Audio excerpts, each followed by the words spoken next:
Funding for Amish cooking from Quilt Country with Marcia Adams was provided by Sauter Woodworking, America's furniture craftsman. And by Marilat Industries, America's cabinet maker, committed to quality and a variety of kitchen and bath cabinetry styles. Hi there. Welcome to Amish Cooking from Quilt Country.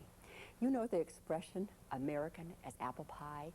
We really have adopted pie as our national dish, but actually it's an English institution planted in American soil.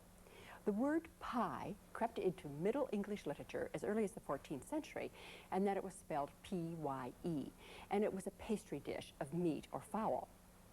When the first Amish and Mennonites came to Pennsylvania, they found their English neighbors making pies with apples, cherries, and peaches. And they immediately incorporated those delicious fruit pies into their own cookery. As I was sitting in Amish kitchens researching pie, you know, somebody has to do the hard work. The same recipe for pie crust kept popping up, and they called it, amusingly, pat and pan. I've had so many requests for this that I just had to show it to you. It's simplicity itself. Today, I am going to give you the proportions for a 9 or a 10-inch pie shell. You begin by putting 2 cups of flour in the shell. You're going to do this totally with your fingers at about 1 or 2 utensils. And add to that 2 teaspoons of sugar and a teaspoon of salt. And then stir that in. You could use your fingers if you like. The liquids are 2/3 cup of oil, and you could use corn oil, safflower oil, sunflower oil, excuse me, and 3 tablespoons of milk, and whisk that together. And pour it over the entire mixture of flour. Don't make a well. You want it over the whole thing.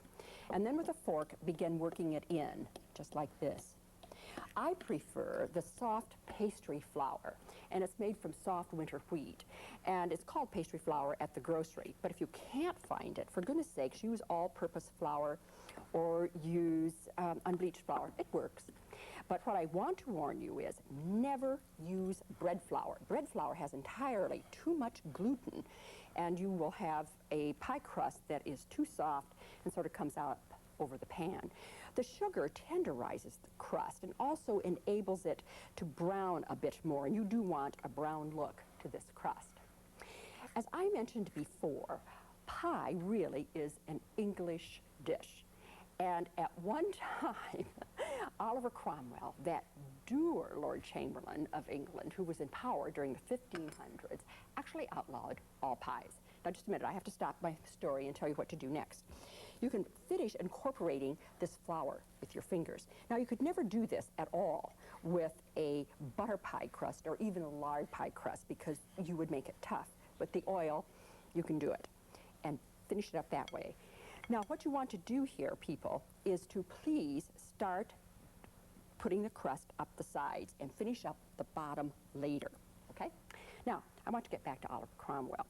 Under his rule, it was a most difficult time in all of England because he made everyone live by his very strict rules. And I must tell you, one of the things he did, he actually outlawed pie. No wonder the English wanted to come to America. I've always wondered, could a desire for pie be the reason our country was settled? Cromwell was eventually executed.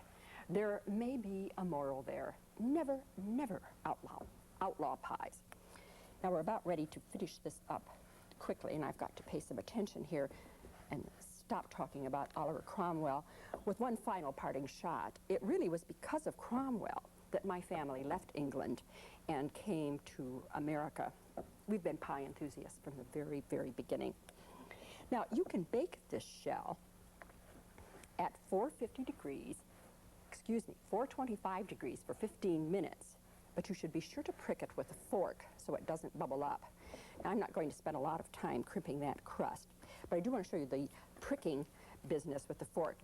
Do this all over the pie, and then watch it about every 3 minutes. If it begins to puff on you, hit it again with this fork. Or you can add filling and then bake. Most every serious pie baker has her own favorite pie crust recipe and a special way she does her crusts. One Mennonite cook I visited, Mrs. Esther Yoder, reminisced with me as she baked pies in her kitchen. You will immediately notice that since she's Mennonite, there's an electric stove. What are the ingredients that you use in your pie crust? It looks like a good pliable crust. Yes, I use vegetable shortening.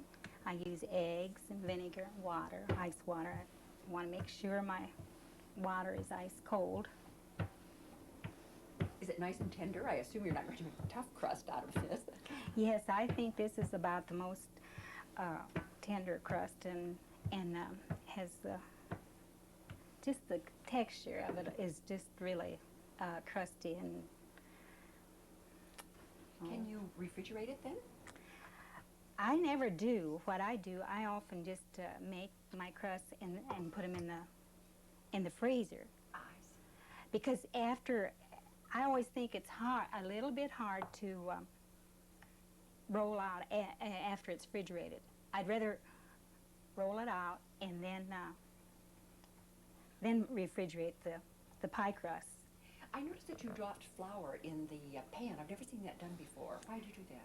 That is something my mother always did. It's supposed to help the crust from having bubbles and such. Really? Whether it does, I'm not sure, but we always did it at home, and I do it that way too. Oh, I'm going to try that the next time I make pie.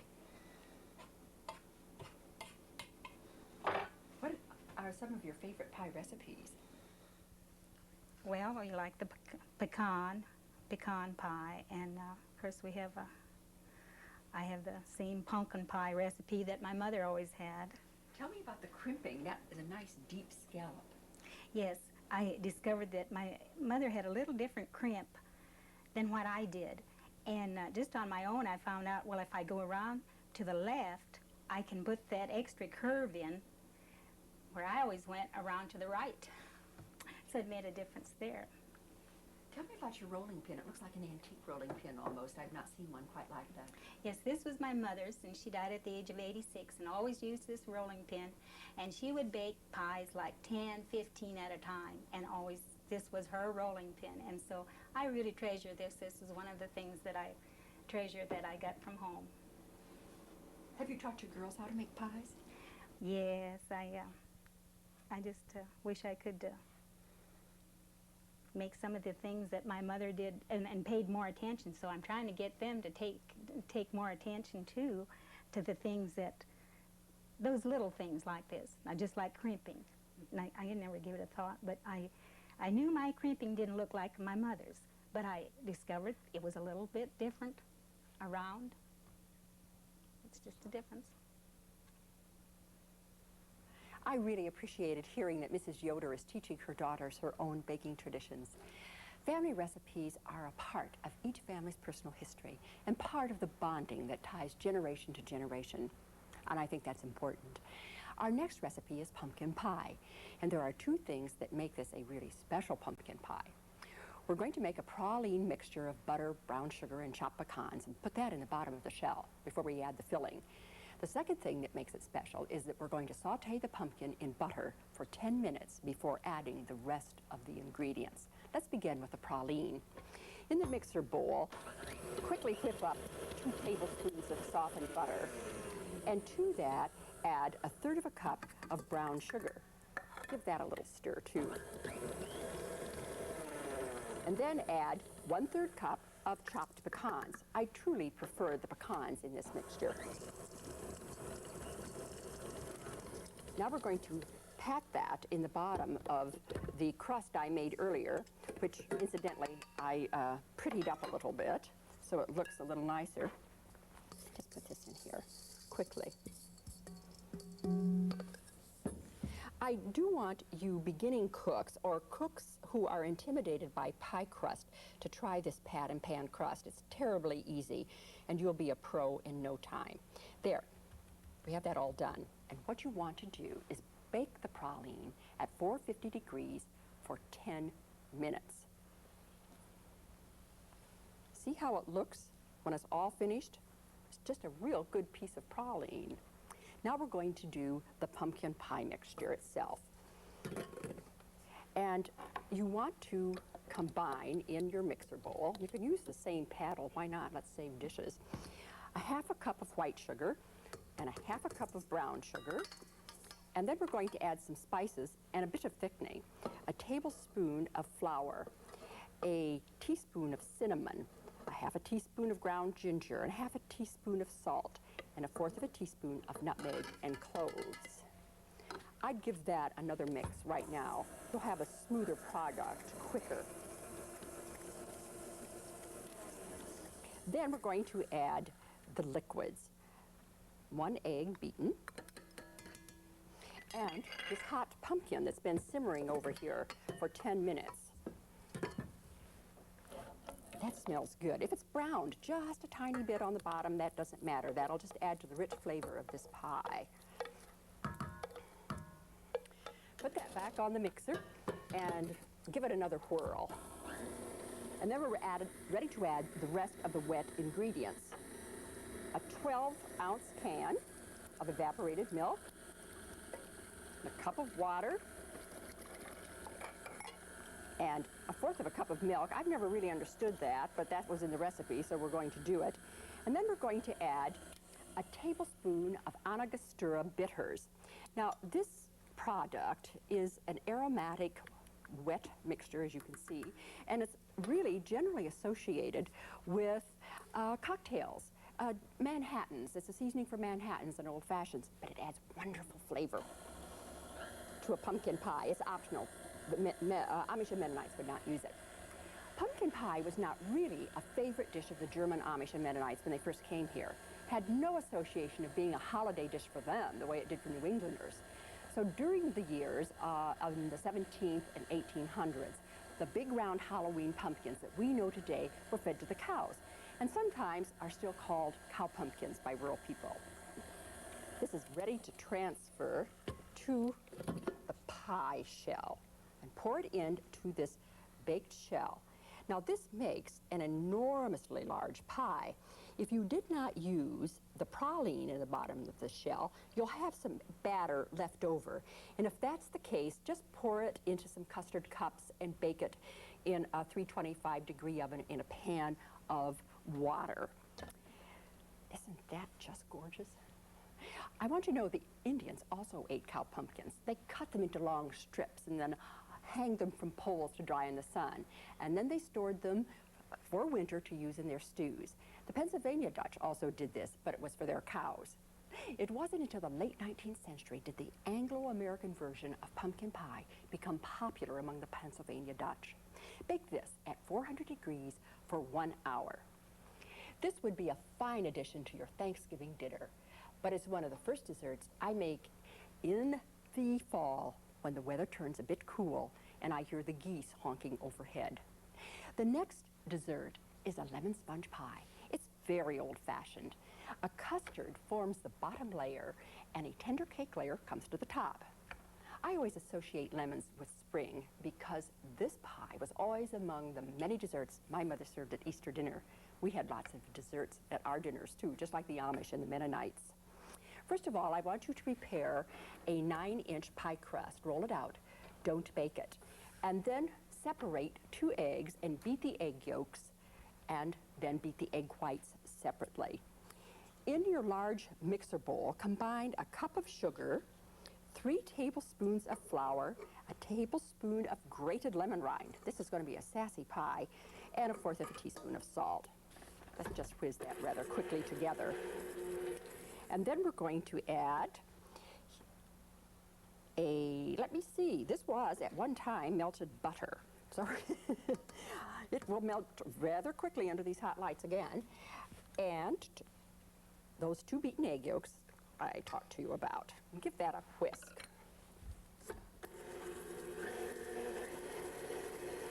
At this point, you see, we have a yellow crumb mixture. Add 1/4 cup of fresh lemon juice and a cup of milk. This can be whole milk or skim milk. And beat that together thoroughly. Lemons play an important part in Amish and Mennonite cookery, and at one time they were considered very great luxuries.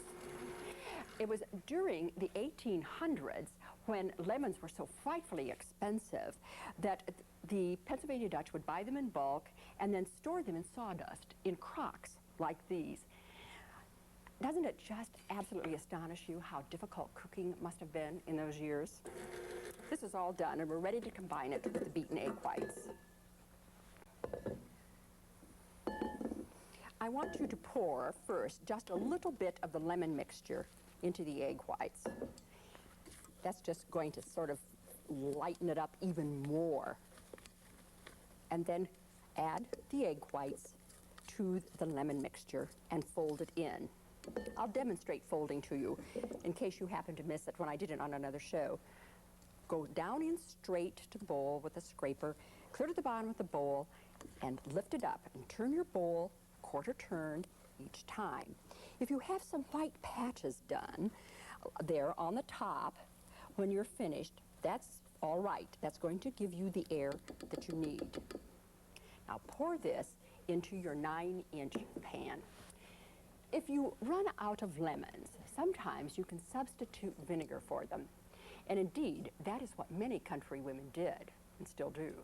And one of the pies they made was vinegar pie, which is really much better than it sounds. Vinegar pie is really sort of a Midwestern dish, one of those underground recipes. Bake this pie at 425 degrees for 10 minutes and then 350 for 20. It's a light and tangy pie when it's finished. Isn't this gorgeous? A bit buttery and tart at the same time. Many of us think of oatmeal as being a breakfast dish, but the Amish and Mennonites use it many other ways as well. For them, it's an economical extender in meatloaves, breads, cakes, cookies, and even pies. Oatmeal pie tastes a lot like pecan pie, but it's much less costly.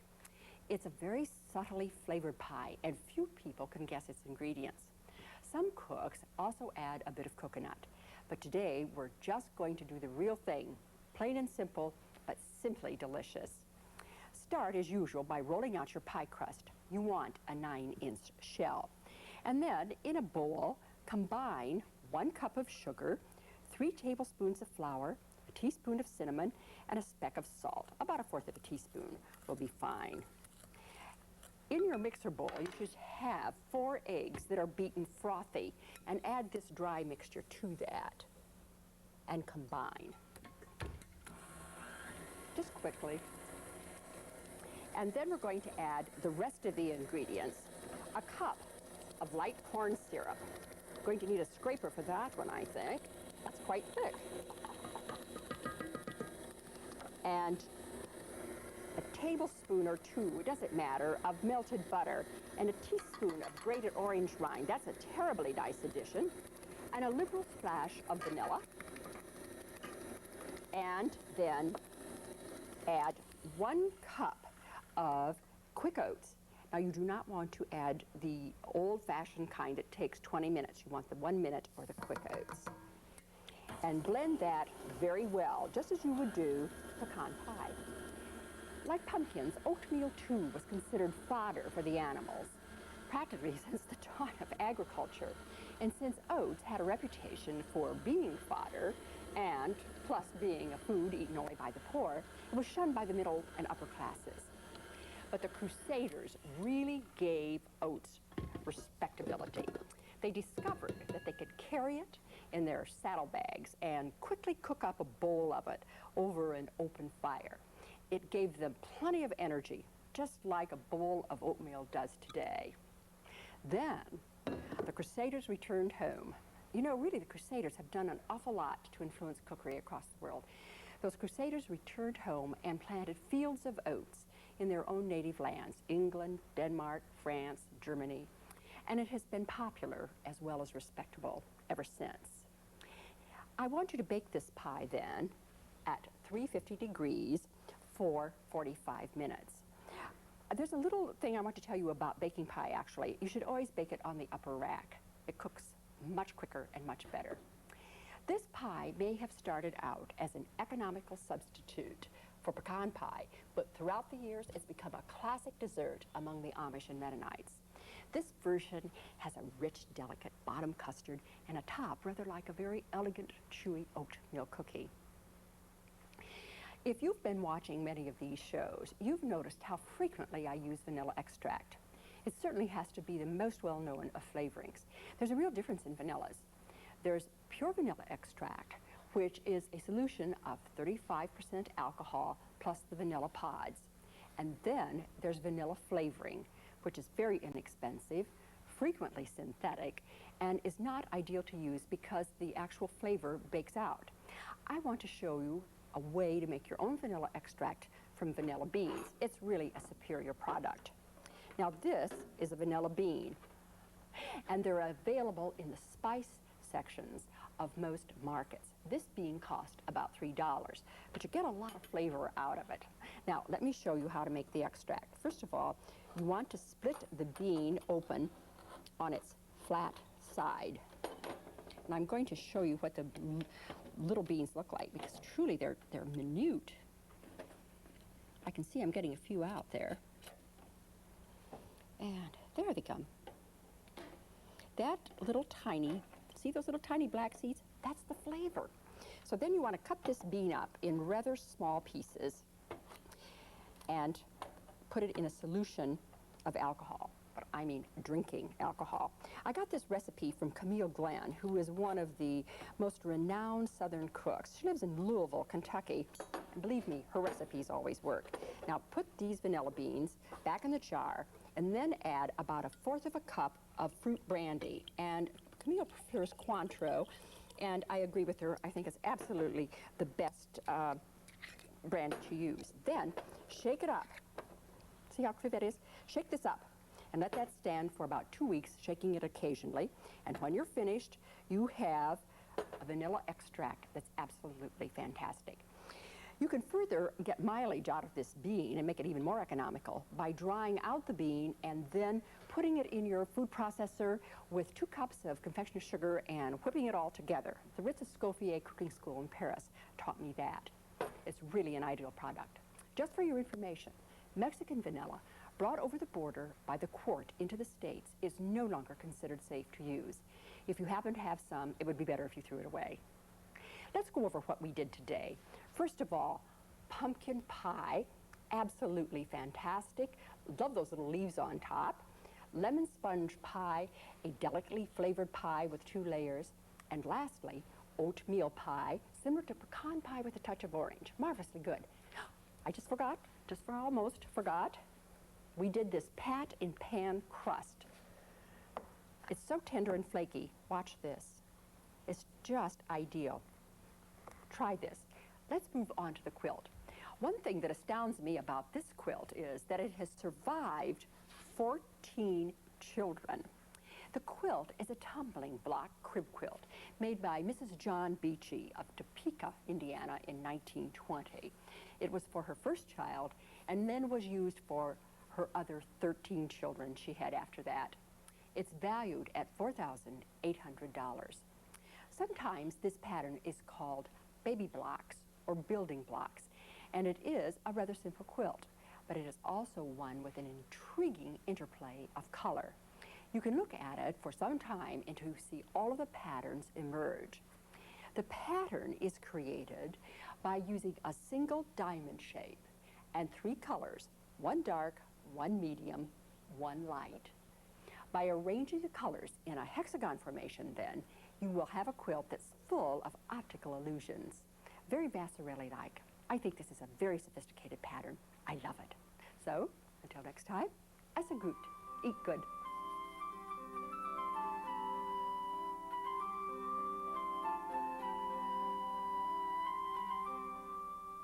All recipes seen in this series are available in Marcia Adams' book, Cooking from Quilt Country. This hardcover contains nearly 200 Amish and Mennonite recipes with color photographs and descriptions of the food and folkways of America's heartland. The cost of the book is $24.95 plus handling.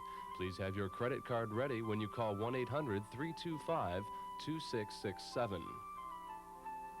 Series 2 of Amish Cooking from Quilt Country is available on home video for $59.95 plus shipping.